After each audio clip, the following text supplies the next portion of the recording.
So, why did the chicken cross the road late? Because it was busy laying eggs on the other side. And that, my friends, is the classic latecomer joke. But let's be honest, we all know someone who's perpetually late, right? That one person who'd probably show up late to their own wedding. But hey, it's all in good fun, because when it comes to being late, it's like a box of chocolates. You never know what excuse you're gonna get. Ever met someone who can turn fashionably late into a lifestyle? Let's dive into the chronicles of a serial latecomer.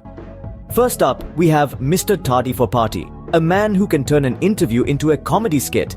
His interview was scheduled for 9 in the morning, but he strolled in at 10, just as the interviewer was about to call it a day. With a sheepish grin, he said he was testing their patience as part of the job requirement. The interviewer, amused by his audacity, gave him the job. Talk about turning lateness into a power move. Next, meet the woman who turned a missed flight into an unexpected vacation. Miss Late to the Gate had her heart set on Hawaii, but her chronic tardiness had other plans. She missed her flight and ended up on a plane to Iceland. Lo and behold, she fell in love with the northern lights and the enchanting ice caves, proving that sometimes being late can take you to places you never imagined. And then there's the love-struck lad who was late to his first date. He arrived at the restaurant an hour late, expecting to find an empty table. Instead, he found his date patiently waiting, engrossed in a novel.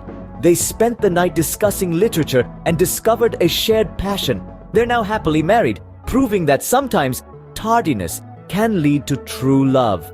And that, my friends, is the art of turning tardiness into triumph.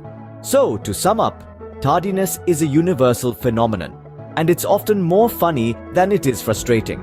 We've all got that one friend who would be late to their own wedding, or the colleague who has a different excuse every day for their tardy arrival at work. In fact, they're so consistent with their tardiness, it's almost impressive. Let's face it, who needs a watch when you've got a latecomer in the house? You can always count on them to be precisely not on time. They're like a human snooze button. Now here's a thought. If tardiness was a sport, they'd probably still be late to the podium to collect their gold medal. But hey, at least they'd have a podium to themselves because everyone else would have given up and gone home by then.